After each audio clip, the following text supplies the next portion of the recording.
Ya, el objetivo de este video es guiarlos un poco en el documento que va a quedar subido de la ayudantía. ¿Ya? Más que nada cambió el formato de la ayudantía porque yo sé que los tiempos no dan para ver videos de 2 horas, ¿cierto? Para estar mirando 2 horas un video completo. Entonces, de esta forma ustedes mientras desarrollan su proyecto pueden eh, guiarse con este documento que en realidad lo que hace es presentar un método para calcular la matriz de rigidez lateral de un sistema de varios grados de libertad. Ustedes pueden aplicar este método ya sea para su proyecto o bien en alguna estructura que quizás tengan que calcular en algún momento. Entonces, ¿qué es lo que vamos a hacer? Vamos a obtener la matriz de rigidez lateral de un sistema de varios grados de libertad, un edificio, y vamos a obtener la matriz de masas de este mismo edificio. ¿Ya? La estructura se las dejé subida como un archivo .dwg, que es un plano de AutoCAD. Esta es la estructura con la que vamos a trabajar. ¿Ya? Es una estructura de marcos con columnas de 40 por 40 centímetros. Todas las dimensiones ustedes las pueden verificar aquí en el plano. Justamente por eso les dejé el DWG y no un PDF, porque así ustedes pueden medir aquí directamente cuál es el largo de las vigas. ¿Ya? Entonces aquí están todas las propiedades de geometría, de materiales y de cargas de la estructura. No vamos a entrar en detalle para hacer el video lo más corto posible. ¿Ya? Una primera aproximación que se presenta aquí en el documento es el del método un repaso del método de rigidez. ¿Ya? Nosotros consideramos en esta solución que las vigas son infinitamente más rígidas que las columnas y por lo tanto las columnas son los únicos elementos que se deforman. Si es que las columnas son los únicos elementos que se deforman, entonces solamente tenemos 2 grados de libertad que corresponderían al piso 1 y al piso 2. ¿Ya? Y tal cual nosotros generamos este desplazamiento unitario en los sistemas de un grado de libertad, nosotros hacemos lo mismo en los sistemas de varios grados de libertad. Entonces, creamos dos sistemas. Un sistema 1 que incluye un desplazamiento unitario en el primer piso y un desplazamiento 0 en el segundo. ¿Y qué es lo que hacemos? Calculamos el K11, que vendría siendo la fuerza necesaria para poder mover este piso en una unidad, y anotamos la reacción que se genera en el segundo piso, que es la fuerza necesaria para poder mantener quieto el segundo piso. ¿Ya? Asimismo, hacemos el sistema 2, que el sistema 2 es el inverso, ¿cierto? Nosotros movemos el segundo piso y anotamos las fuerzas que necesitamos para mover este segundo piso, que en este caso sería la fuerza asociada a mover dos columnas. Fíjense la cantidad de elementos que están siendo deformados. Aquí las columnas del primer piso no se deforman solamente las columnas del segundo. Entonces por eso es que este es un 2 por 12i dividido en L2 al cubo, ¿cierto? Son las columnas del segundo piso las que se están deformando. Esta es la rigidez que nosotros ya vimos para elementos de un grado de libertad bien potrados, ¿cierto? Con restricción de giro tanto arriba como abajo. Entonces la reacción que se genera son una 12i partido en L2 al cubo para una columna y lo mismo para la segunda columna. Entonces se me generan estas rigideces que van a ir a parar a mi matriz de rigidez. Las tengo que anotar con el signo adecuado. ¿Ya? Si es que yo defino mis grados de libertad hacia la derecha, los desplazamientos que yo genero tienen que ser hacia la derecha. Y si es que alguna de las fuerzas me queda hacia la izquierda, esa fuerza se anota negativa. Entonces, por ejemplo, en el sistema 1, la reacción que se me genera en el segundo piso producto del desplazamiento del primero es negativa. Esto va con signo negativo porque quedan estas flechas apuntando hacia la izquierda, ¿ya? Y no hacia la dirección original que tenía el grado de libertad, que es hacia la derecha. Entonces con eso nosotros podemos obtener nuestra matriz de rigidez. Mayores detalles pueden ustedes consultarlos si es que lo requieren, ¿ya? Pero no voy a entrar mucho más en detalle respecto de esto. Entonces, con las rigideces definidas, nosotros definimos nuestra matriz de rigidez lateral, que vendría siendo esto, que está definida a partir de las propiedades de la estructura. ¿Ya? Las propiedades de la estructura son el módulo de elasticidad, la inercia y el largo. ¿Ya? El módulo de elasticidad nosotros sabemos que para el hormigón armado es 15.100 raíz de Fc', ¿cierto? Para el hormigón en realidad. Pero las inercias y los largos tienen una consideración particular en este caso, que proviene en realidad no de una, no de una realidad 100% como tal, sino que de un criterio. Entonces, ¿qué es lo que se dice de la inercia? Que el hormigón armado funciona, en el caso de un sismo, funciona agrietado, y por lo tanto nosotros tenemos que considerar una menor porción de la inercia actuando cuando se trata de condiciones sísmicas. ¿Ya? Por lo tanto, nosotros la inercia de nuestros elementos, de nuestras columnas, las vamos a multiplicar por 0,7. ¿Qué significa esto? Que solamente el 70% de la sección va a estar no agrietado. O sea que tenemos grietas que representan el 30% del ancho de nuestros elementos. ¿Ya? Vamos a ver después que para el caso de las vigas se recomienda un factor igual a 0,35, que es la mitad de este 0,7. Las columnas, como tienen carga vertical, como tienen peso encima, tienden a apretar las grietas. Entonces tienden a abrirse menos las columnas, como tienen carga vertical, tienden a abrir menos las grietas que las vigas. Entonces, en el momento que viene el sismo, probablemente las vigas se van a agrietar más que las columnas. Por eso es que se utiliza un factor de agrietamiento más grande para las columnas que para las vigas. Y la otra consideración particular que vamos a estar utilizando es que vamos a considerar cachos rígidos en las uniones viga-columna. Los cachos rígidos uno los escucha de repente, en algún lado los escucha por ahí, pero casi nunca se definen como tales. ¿Ya? Los cachos rígidos finalmente lo que representan son las porciones de nudo. ¿Ya? Hay estructuras en donde las porciones de nudo terminan siendo más importantes. En el caso de las estructuras de marco, como nosotros tenemos esta aquí, en estas estructuras las porciones de nudo son bastante pequeñas. Pero si nosotros tenemos elementos tipo muro, las porciones de los nudos, que es el tamaño, digamos, de nuestro nodo, que nosotros estamos considerando en nuestro modelo, cambia bastante y se hace importante considerarlo. Dicho esto, hay muchos programas que uno les coloca como por defecto que consideren el largo real del elemento y no el largo hasta el eje. ¿Ya? Porque estas vigas, uno podría llegar y decir, ya, estas vigas son de 600 centímetros de largo y las columnas son de 275 centímetros de altura, ¿ya? Que es la distancia desde el empotramiento. Supongamos que tenemos el suelo hasta aquí, entonces esta columna se está empotrando aquí arriba y no aquí abajo.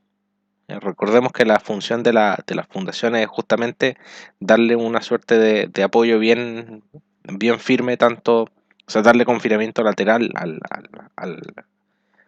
las columnas y a los elementos estructurales en general. Entonces nosotros podríamos llegar y decir, claro, el largo de estas vigas de estas columnas es de 275 centímetros desde eje a eje, y nos olvidamos del problema, pero en realidad la longitud deformable de este elemento es únicamente o es principalmente la que voy a marcar aquí. Es esta distancia, la que hay interior, ¿ya? Es la longitud interior de la columna. ¿Por qué? Porque el resto de la columna, el resto de esta distancia, queda formando parte del área del nodo. Entonces a esto es lo que nosotros llamamos cachos rígidos. O sea, nosotros vamos a decir que, voy a marcarlo con un color especial, con amarillo. Nosotros vamos a decir que nuestro elemento deformable es este que estoy marcando aquí con amarillo, es esta porción, y el resto que vendría siendo esta distancia de aquí y esta distancia de aquí, son indeformables, ¿ya? Y estos de aquí, en SAP por ejemplo, se llaman rigid offsets, ¿ya? Que finalmente se traducen como cachos rígidos en el español, que representan una zona rígida del elemento, indeformable, pero de todas formas nos permiten seguir trabajando con las definiciones de los ejes, ¿cierto? No con una estructura más chica, sino que en realidad le damos una propiedad infinitamente rígida a esta porción, porque es muy posible que la deformación se concentre en la longitud que no está eh, confinada, ¿cierto? O sea, la longitud que no está entre las vigas. Lo mismo ocurre para las vigas. En el caso de las vigas yo puedo decir que hasta aquí el elemento es deformable y el resto del elemento no es deformable, ¿cierto? Entonces vamos a considerar ese hecho particular y considerando eso, los largos de las columnas son en realidad para la columna del piso 1 245 centímetros y para la columna del piso 2 215. Entonces, utilizando todos estos datos, el FC' igual es 250 kilos por centímetro cuadrado, calculamos el módulo de elasticidad, la inercia, las rigideces de cada uno de los elementos, considerando los largos de las columnas efectivos, ¿cierto? Y le añadimos también el factor de agrietamiento a la inercia de nuestras columnas, que es 0,7 en este caso. Nos queda una rigidez, una matriz de rigidez de esta forma, ¿ya? Vamos entonces ahora al método más complicado que considera la rigidez de las vigas, ¿cierto? Este método probablemente ustedes lo van a utilizar en su proyecto. Este método parte a partir de la rigidez de un elemento flexural cualquiera. Ya nosotros imaginemos que tenemos este elemento que tiene un largo L, módulo de elasticidad E e inercia I. Ya, la matriz de rigidez de este elemento, si es que nosotros hacemos lo mismo de mover uno por uno los grados de libertad, ¿cierto? Que es este mismo procedimiento. La matriz de rigidez de este elemento nos queda como esta de aquí, ¿ya? A la que vamos a llamar matriz de rigidez elemental. Entonces, ¿qué es lo que vamos a hacer? Para cada uno de los elementos vamos a definir una cierta matriz de rigidez elemental. ¿Por qué? Porque cada elemento va a tener E, va a tener I y va a tener L. ¿Ya? Esto digamos que es como una suerte de función de E, de I y de L. Y por cada uno de los elementos que nosotros tengamos vamos a calcular una cierta matriz de rigidez elemental que vendría estando dada por esta expresión de aquí. ¿Bien? Entonces, para poder identificar los elementos, los numeramos, ¿ya? No, los podemos numerar en el orden en el que nosotros queramos. Yo los numeré de esta manera: 1, 2 son las dos columnas del primer piso, 3 es la viga, 4, 5 son las columnas del segundo piso y 6 es la última viga. ¿Ya? En esta numeración no hay ningún problema en numerarla como uno quiera. ¿Ya? Pueden numerarla de arriba para abajo, de abajo para arriba, etc. ¿Ya? No hay ningún atado con eso. Entonces, para cada uno de estos elementos calculamos la matriz de rigidez elemental que vendría estando dada por esta expresión. Entonces, para el elemento 1 tenemos el largo, tenemos el módulo de elasticidad, tenemos la inercia, agrietada por supuesto. Utilizamos la expresión de la matriz de rigidez y obtenemos estos numeritos de acá. ¿Ya? Aquí hay que tener cuidado con las unidades. Yo, por lo menos en este caso, estoy trabajando todo en kilogramos fuerza y en centímetros. ¿Ya? De forma que todos estos elementos, todos estos numeritos que están acá, tienen unidades que están en kilogramos fuerza y en centímetros. ¿Ya? No hay una unidad de medida para esta matriz en general. Cada uno de los elementos internos de la matriz tiene una unidad de medida diferente, entonces por eso no vale la pena colocarle la unidad a todos los elementos, sino que simplemente vale la pena estar consciente de que uno está trabajando en ciertas unidades. ¿Ya? Después, al final del análisis, las unidades que nosotros usemos al principio se replican al final. ¿Ya? Entonces aquí se dice no tomen en cuenta las unidades de la matriz por ahora. Nosotros trabajamos en kilogramos fuerza y en centímetros, pueden trabajar en toneladas fuerza y en metros, en kilonewton y metros, etcétera, etcétera. ¿Ya? Unidades de fuerza, unidades de distancia. Pero sean consistentes todo el tiempo y realicen los análisis dimensionales. Eso va a ser súper importante cuando entremos a calcular los valores y vectores propios. Entonces aquí están, para el elemento 2 es igual al elemento 1, por lo tanto su matriz de rigidez elemental es la misma. Estos son los datos para la viga, ¿cierto? La viga tiene un largo de 560 centímetros, una inercia de 20 por 60 al cubo partido por 12, 20 es la altura, 20 es el ancho, 60 es la altura y 12 está en la fórmula de la inercia convencional.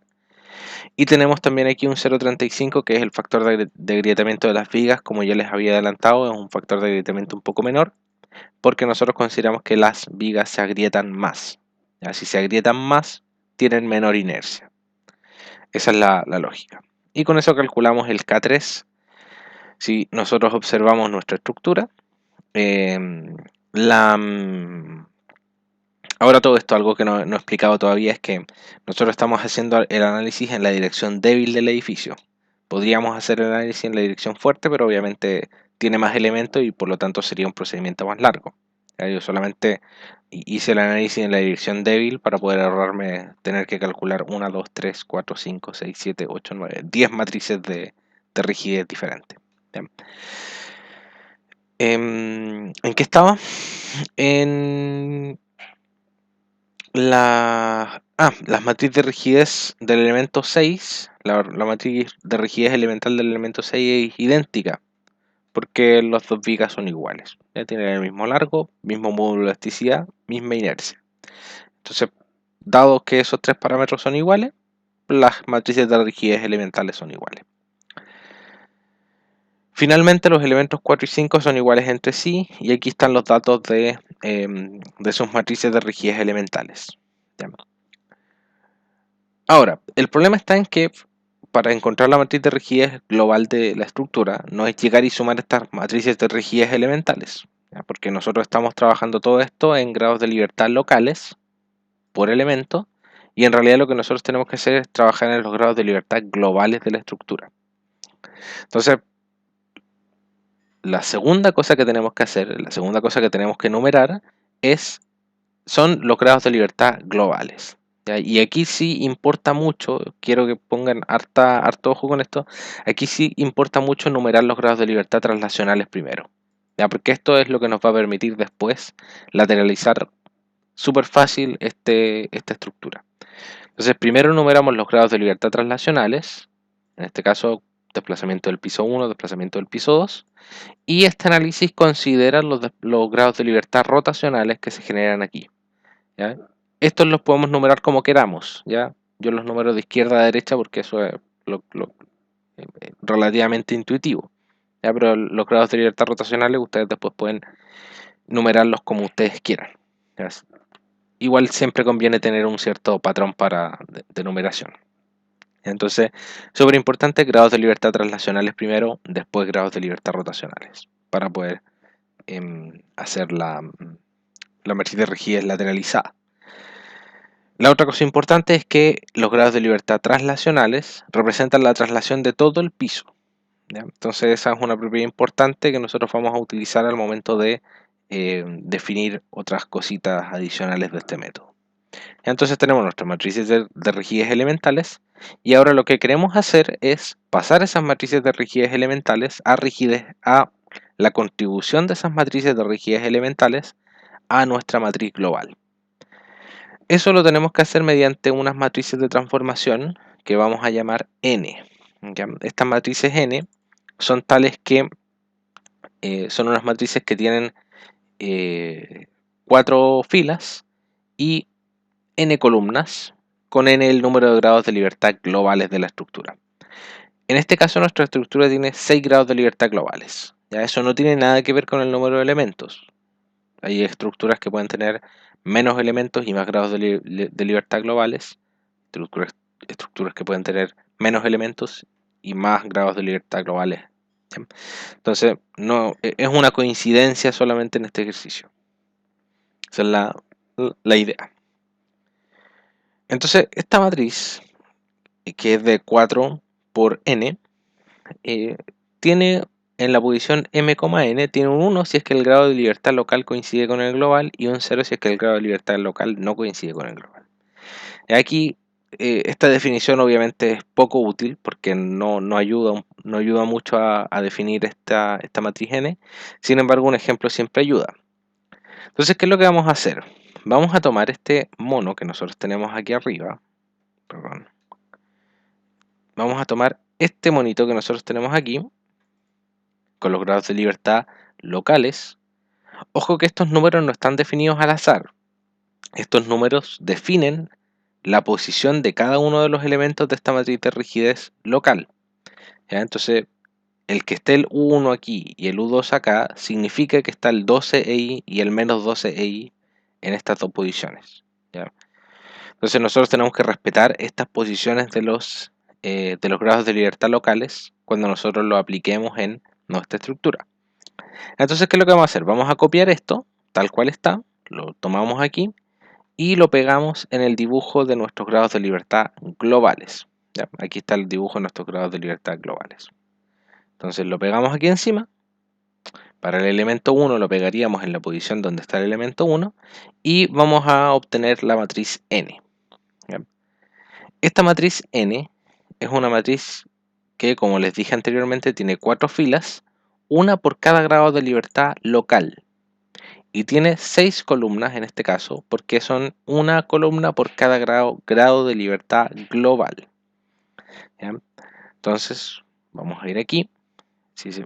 Estas tablitas normalmente ayudan bastante a definir esto. Em, si ustedes observan acá, el grado de libertad local U1 no coincide con ninguno de los grados de libertad globales, ¿ya? Porque están en una posición de un empotramiento en particular, ¿ya? Por lo tanto, como el grado de libertad U1 no coincide con ningún grado de libertad global, toda la fila correspondiente al grado de libertad U1 vale 0. Entonces toda la fila vale 0.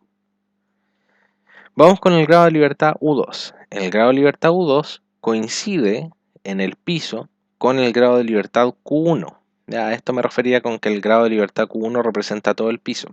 Es decir, que yo tengo el U2 aquí, este U2, a pesar de no estar en la misma posición exactamente del Q1, representa todo, como el Q1 representa todo el piso, cualquier flechita que aparezca horizontal aquí en el piso 1 coincide con este grado de libertad Q1. Entonces, este U2 sí coincide con el Q1 y por lo tanto nosotros estaríamos colocándole en la primera columna un 1 a la fila 2. ¿Ya? Entonces, la fila 2 tiene un 1 en la primera fila. ¿Qué significa eso? Que Q1 coincide con U2. ¿Ya? Por eso esta tablita es tan útil, porque a ustedes les permite, eh, porque permite hacer esa relación. Q1 coincide con U2. ¿Ya? Vamos con el U3. El U3 no coincide con nada tampoco. Y el U4 coincide con Q3. ¿Ya? Los grados de libertad rotacionales sí se observa directamente que coinciden. ¿Ya? Entonces aquí leemos U4 coincide con Q3. Entonces colocamos un 1 aquí. Usualmente lo que conviene es ver cuáles coinciden y el resto de los números de la matriz son todos 0. ¿Ya? Es así de sencillo. Entonces, en general, si ustedes tienen, por ejemplo, en este caso, el U2 coincide con Q1, entonces U2 coincide con Q1 y el U4 coincide con Q4. U4 coincide con Q4. Entonces ustedes lo anotan en algún lado y después lo llevan a su matriz. Entonces este representa U1, U2, ¿ya? U2 con cuál coincide? Con Q1. Ya esta fila representa a 1, esta fila representa a U2, esta fila representa a U3 y esta fila representa a U4. Q1, Q2, Q3, Q4. Entonces, como U2 coincide con Q1, aquí va un 1. Y como U4 coincide con Q4, aquí va un 1. ¿Ya? En el caso de las vigas, lo que hacemos nosotros es rotar nuestro elemento. Porque nosotros lo que tenemos es que nuestro elemento es de este estilo, ¿cierto? Vertical. Perdón por la línea media chueca, pero estoy con el mouse, así que no puedo hacer mucho. 1, U2. Tenemos aquí U3 y tenemos U4. Lo que hacemos con este elemento, dado que este elemento está vertical, es simplemente rotarlo en esta dirección para que quede horizontal. Entonces, dado que cuando nosotros lo rotamos, eso sí fue mucho. Cuando nosotros lo rotamos, esta cosa queda de la siguiente manera.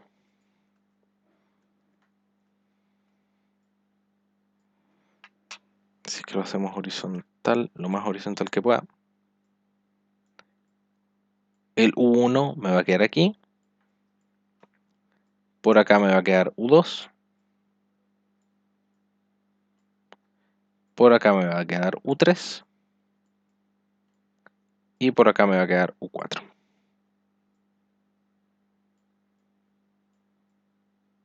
¿Ya? Entonces esto vamos y lo copiamos en el elemento 3 para poder obtener la matriz N3 y comparamos. En este caso, como U1 y U2 quedan mirando hacia abajo, no van a coincidir nunca con un grado de libertad global. Por lo tanto, las filas 1 y 2 quedan iguales a 0. Q3 coincide con U3 y Q4 coincide con U4. ¿Qué significa esto? Que las dos primeras filas valen todas 0 y tenemos un U1 para Q3 coincidente con U3 y Q4 perdón, coincidente con U4. Me equivoqué, era acá.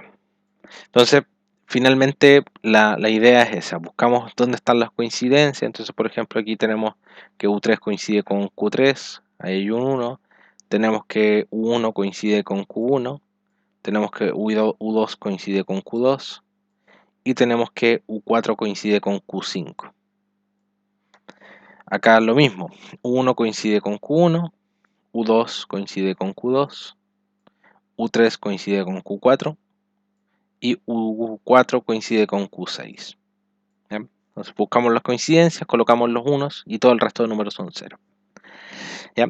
Estas matrices nos van a permitir entonces obtener la contribución a la matriz global de rigidez de cada uno de los elementos. ¿Cómo hacemos eso? Realizando esta sumatoria de aquí, sumando las contribuciones individuales de todos los elementos. Entonces, la matriz de rigidez global K va a quedar igual a la suma de las contribuciones individuales de cada una de las matrices de rigidez K sub I colocadas en la posición, o en realidad multiplicadas por la matriz de colocación, en las matrices N. Entonces, en nuestro caso, hay que premultiplicar por N traspuesto y multiplicar por N. Entonces, en nuestro caso, nuestra matriz quedaría N1 traspuesto por K1 por N1 más bla bla bla bla bla bla. Esto se autoexplica. La forma de colocar la matriz, de conocer la contribución de la matriz K1 a la matriz de rigidez global es multiplicarla por las matrices N1. Premultiplicar y multiplicar detrás. Entonces, la suma de todas estas matrices, ustedes esto lo pueden programar en MATLAB, o lo pueden programar en Excel, o lo pueden programar en el MATCAD, que es el programa que yo usé para hacer todas estas matrices. La multiplicación de todas estas matrices y la suma les va a dar la matriz de rigidez global. Esta matriz de rigidez global también tiene el problema de que no sabemos cuáles son sus unidades. ¿Ya? Tiene unidades diferentes en estos elementos internos, por lo tanto no tiene mucho sentido hablar de unidades todavía. ¿Ya? Sin embargo, vamos a hablar de las unidades una vez que terminemos el proceso de condensación estática, ¿ya? Para poder lateralizar la matriz de rigidez. ¿Por qué? ¿Por qué lateralizamos la matriz de rigidez? Porque normalmente no nos importa mucho conocer la respuesta de todos los grados de libertad. ¿Ya? ¿Qué es lo que hace el proceso de condensación estática?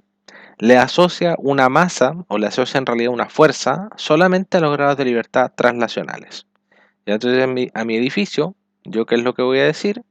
Si mi edificio lo modelo como un sistema de 2 grados de libertad de esta manera, yo lo que voy a decir es que solamente tengo fuerzas laterales actuando, que en el caso de un sismo son fuerzas inerciales, ya son m por aceleración. Entonces, a partir de aplicar únicamente fuerzas en las direcciones laterales, las rotaciones que están asociadas a las rigideces rotacionales de esta matriz, que son todas estas rotaciones de aquí, o sea, todo este sector de aquí de la matriz, está asociado a las rigideces rotacionales. ¿Ya? Esas rigideces, esos desplazamientos rotacionales se pueden calcular a partir de los desplazamientos laterales. Eso es lo que sucede cuando yo solamente tengo fuerzas aplicadas lateralmente en un sistema de varios grados de libertad, que tiene rotaciones. ¿Ya? Entonces, ¿Cómo hacemos el proceso de condensación estática? Dividimos la matriz de la siguiente manera. Y aquí es donde cobra importancia que ya hemos colocado los grados de libertad translacionales primero, porque el KTT es la matriz que representa únicamente a los grados laterales. ¿Ya? Por lo tanto, aquí tiene que estar mi Q1 y acá tiene que estar mi Q2. No puede estar un Q3 ni un Q4. Ya tienen que estar aquí los laterales. Lo mismo aquí, Q1, Q2. Y el resto de la matriz, todo lo que tenga que ver con grados de libertad rotacionales. ¿Ya? Entonces dividimos la matriz de la siguiente manera. Definimos estas matrices KTT, KTθ, KTT y KTθ.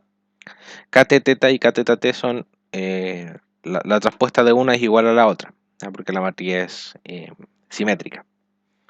Y finalmente definimos la matriz lateral, la matriz de rigidez lateral, como el KTT, que es la matriz de acá, ¿cierto? La de 2×2, menos KTT traspuesto, que KTT traspuesto sabemos que es igual a KTθ, multiplicado por KTθ a la menos 1, la inversa de KTθ, por KTT.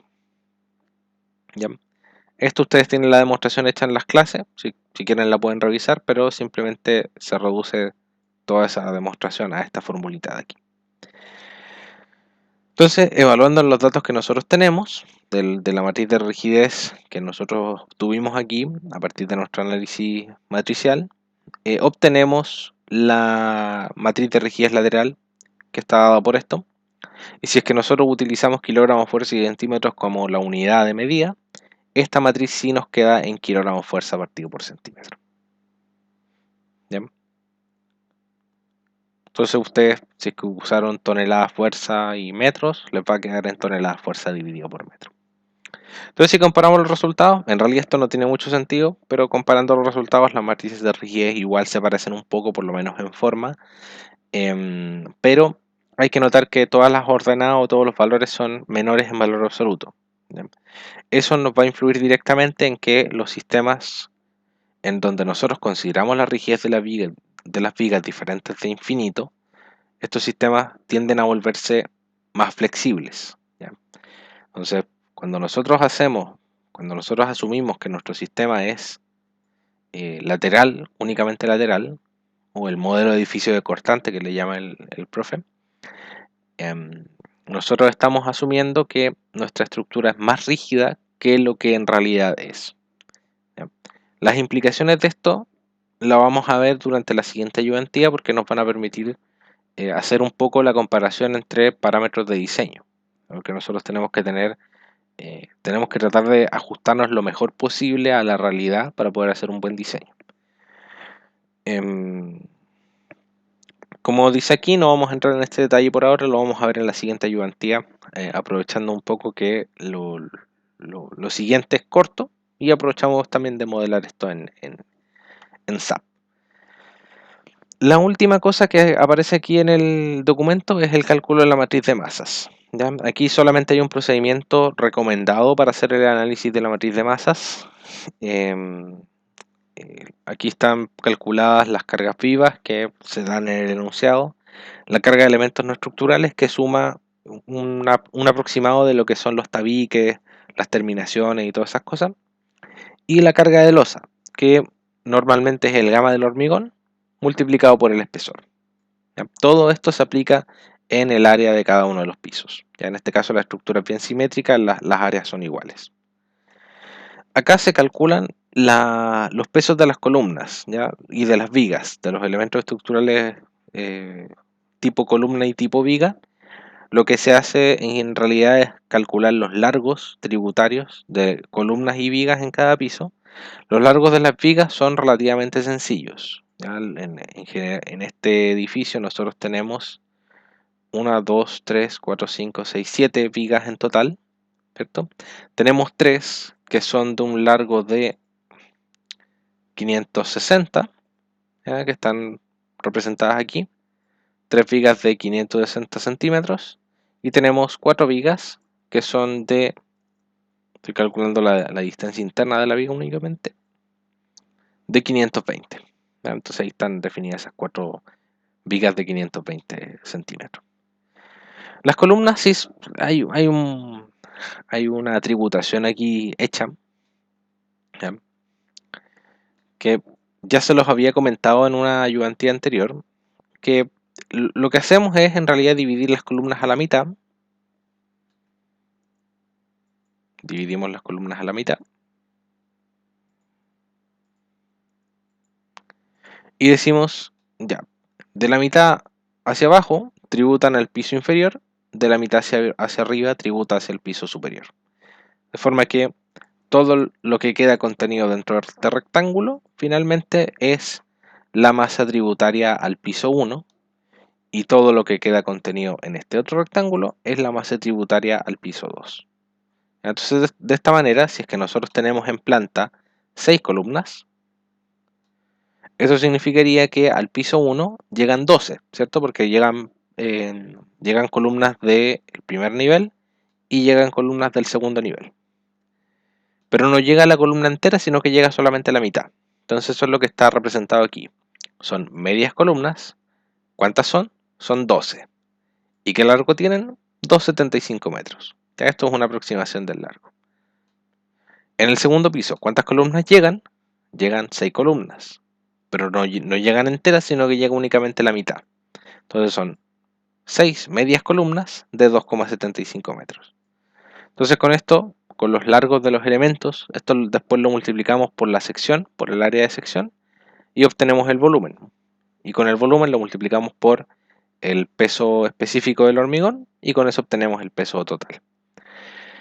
Otra cosita que también se explica aquí un poco es la combinación de peso muerto y peso vivo, ¿ya?